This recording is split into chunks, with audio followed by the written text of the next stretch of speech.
The White House Deputy Chief of Staff recently said that the Trump administration is actively looking at suspending habeas corpus. Last week, you were asked about this, and I want to clarify your position because it's obviously really important to get this right. So, Secretary Noem, what is habeas corpus?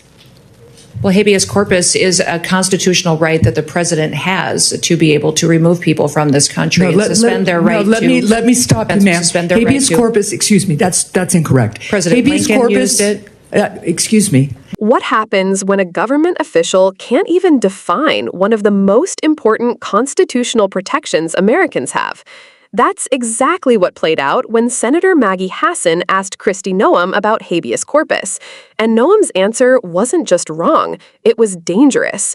Because if our leaders misunderstand this right, our freedom is at risk. Habeas corpus is the legal principle that requires that the government provide a public reason for detaining and imprisoning people. If not for that protection, the government could simply arrest people, including American citizens, and hold them indefinitely for no reason. Habeas corpus is the foundational right that separates free societies like America from police states like North Korea. As a senator from the live free or die state, this matters a lot to me and my constituents and to all Americans. So, Secretary Noem, do you support the core protection that habeas corpus provides, that the government must provide a public reason in order to detain and imprison someone? Yeah, I support habeas corpus. I also recognize that the President of the United States has the authority under the Constitution to decide if it should be suspended or not. It has never Let us be clear, though, it has never been done. It has never been done without approval of Congress. Even Abraham Lincoln got retroactive approval from Congress. So I have been asking executive branch nominees a simple question over the past few months. If the president orders them to break the law, I've been asking, will you follow the law or follow the order? I want to ask you a more specific question here.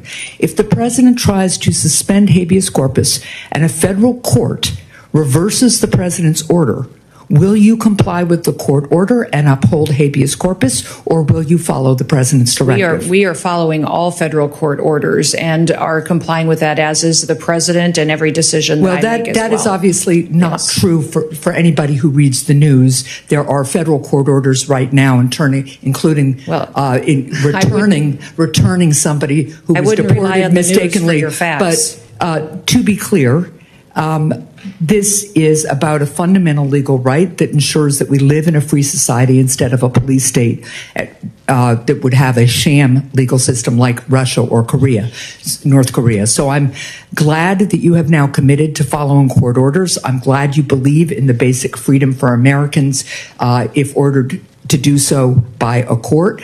And again, I want just to make clear that it is critically important that even if the president tries to suspend the right of people to know why they've been detained or imprisoned, if a federal court reverses that order, that you will follow that order. And I hope all members of the administration will, because it's obviously critical that some of the people, for instance, who've been deported by mistake, who didn't get due process, be returned in compliance with court orders. So now, let's move on to another issue. International criminal organizations target Americans with sophisticated cyber crime, including elaborate scams that robbed Americans of billions of dollars, with seniors in the United States losing $5 billion to scammers in 2024 alone. As artificial intelligence improves, so does the ability of criminals to deceive and defraud Americans. With this new technology, criminals can impersonate loved ones, develop advanced malware, or make more convincing phishing messages. How is DHS working to identify trends in illegal activity and ensure that new AI systems have safeguards in place to prevent their use in criminal activity? Yes, we are working extensively through CISA, but in all of our agencies to make sure that we're going after these criminal, nefarious actors. I would say partnering with private industry is critically important so that we have the insight that we need to really understand the tactics that they use and the advancements in software.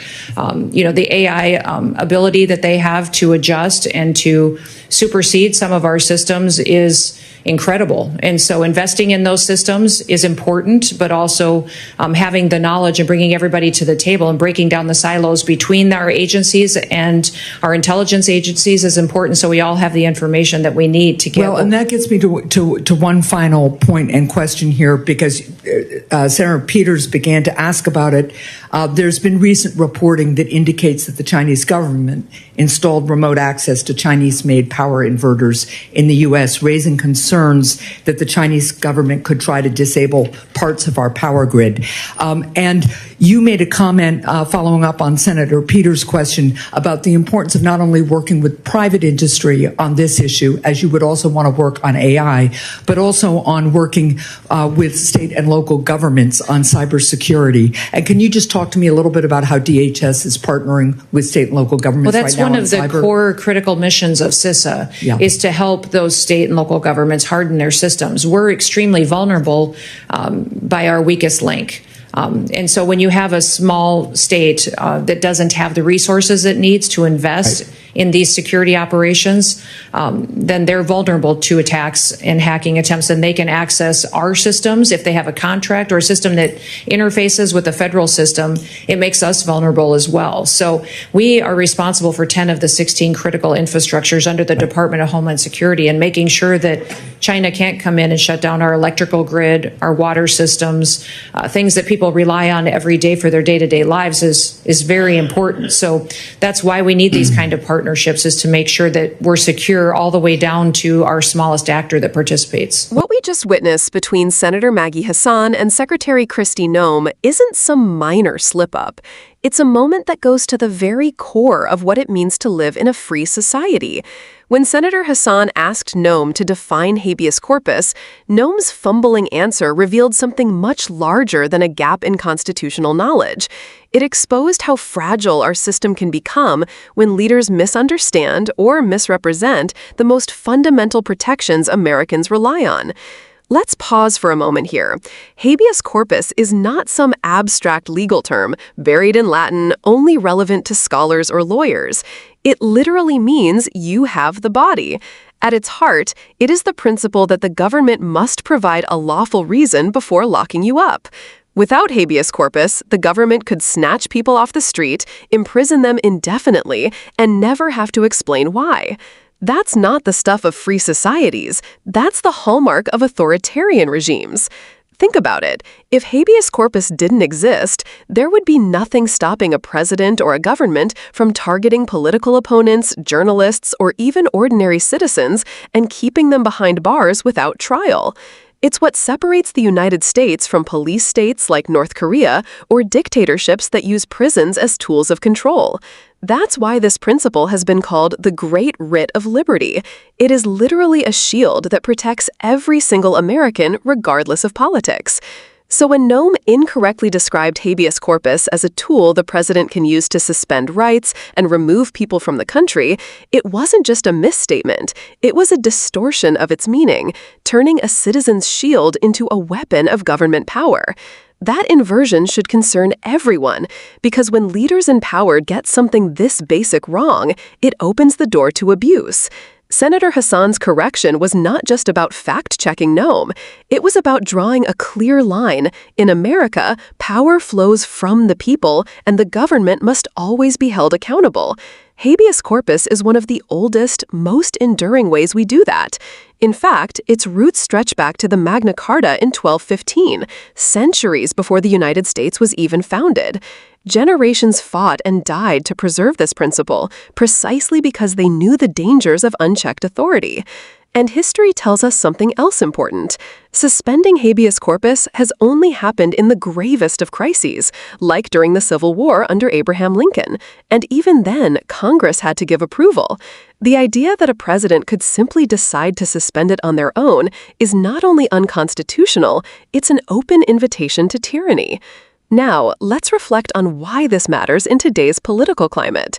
Senator Hassan brought this up because the Trump administration had openly floated the idea of suspending habeas corpus. That's not just political theater.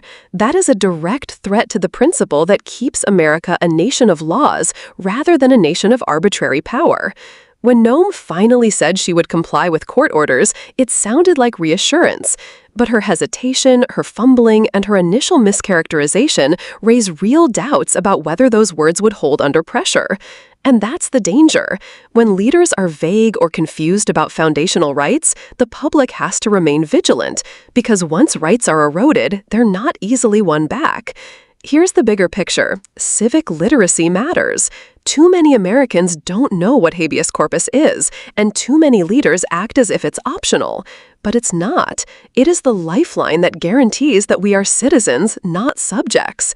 So here's the takeaway. When someone in power stumbles over something as fundamental as habeas corpus, it's not just embarrassing, it's alarming.